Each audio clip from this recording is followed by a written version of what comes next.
Well, Jon, England Saxons in Exeter for the first time since 2007. You're in control of the team at exciting times and a great fixture this weekend. Yeah, an exciting challenge for us. It's nice to be back down here.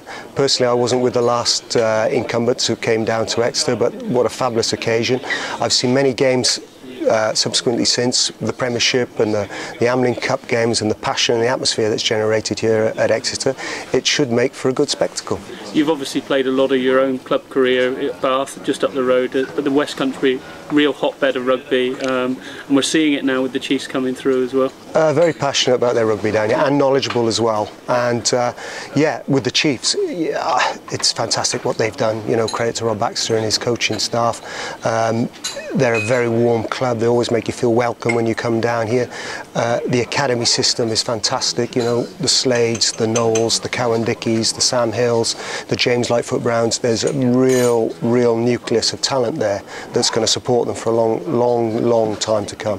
And obviously we've got our very own Tom Johnson in the squad this weekend, but as coach of the Saxons, you've got a real exciting blend there this weekend for this game. Yeah, and the difficulty that we have in such a short space of time is harvesting that talent and try and get it all focused in one direction. You know, coming from clubs as wide as Exeter to Leicester in terms of abilities and styles of play, it's galvanising that style to make sure as well. And the important thing is yeah, we've got to get a performance for England's sake, but we've got to get a performance in terms of the individual's sake to give them the opportunity to show their wares, because albeit I don't want it to be a trial match, it's a proper match.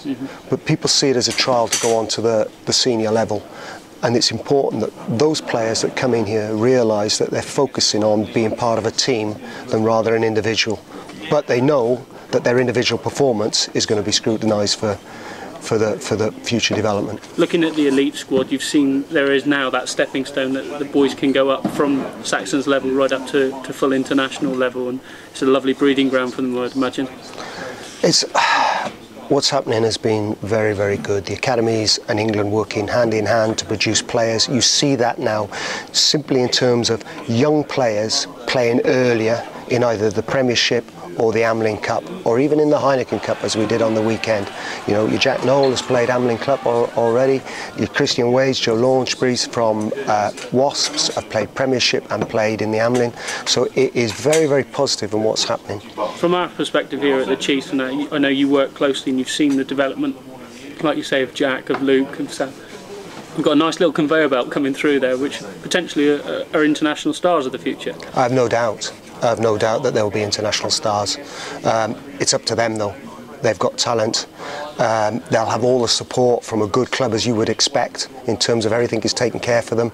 But it's that you still got to have a drive and the inner desire.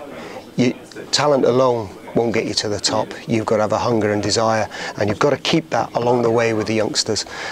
Potentially, yes. I think Exeter, let's have a stab at it. 2015, maybe 2016, could have 4 or even 5 internationals on the side. When you look back to this weekend, though, Ireland, they've got a side packed with quality, ability themselves. It's going to be a cracker of a game, probably. Yeah, and historically, this game is used. The Irish always put out their strongest available side, and there'll be players playing on Saturday afternoon, Saturday evening, who are being told that you could be possibly in line for a Six Nations berth. They'll be told that, so they'll be coming out hungered and fired up, knowing that they're 80 minutes away from starting in the Six Nations. They use it historically as a sort of semi-trial match for their senior side. So, yeah, it's going to be tough. Also, look what's happening at Europe at the moment at the senior level. Ulster, Munster, and Leinster have all qualified for the quarter-finals. You know, it shows in what a good. Beat Harlequins. Yeah, it shows where they are. But that's no way for us to shirk our responsibility. You know, we've got a good group of lads here. This is a start of a new era for English rugby. Let's hopefully we can start it with a bang. From the club perspective, from our point of view, Tom Johnson, we've seen in recent weeks, is getting back to the real Tom Johnson. We've seen some big performances from him. We saw it in the Churchill Cup last summer, and when he played against. Outstanding. What are you expecting from Tom if he features this weekend? Tom's enthusiasm, he's quick, he's a good ball carrier. You know, we need his involvement in the game, but not only just what he does in the game, it's his off the field, how he galvanises people, how he brings a level of experience to the younger players. And also just show that the enjoyment of being part of something like this, you know, and he certainly is an asset to any squad in terms of what he is able to do in the back row, in terms of 7, 8 or 6. It gives you great permutations with him. And obviously the other local face in the squad, Matt Hopper, played Plymouth Albion, played Cornish Park. He's from Exeter, and he's been a real exciting find for the Premiership this year with Quins. He's been outstanding, and you know, it's the roundabout route that he's gone, you know, from Wessex, the local club, you know, having been brought up in Exeter, to Australia, and then come back to the Pirates and end up Quins. It's fantastic. It's a fantastic story, but it's one that he deserves. His performance has been such for Harlequins. He's contributed, he's added to that team, he's brought a little bit of spark, something different, and that's why he's here, you know. Thank you, John. All right, thanks so much.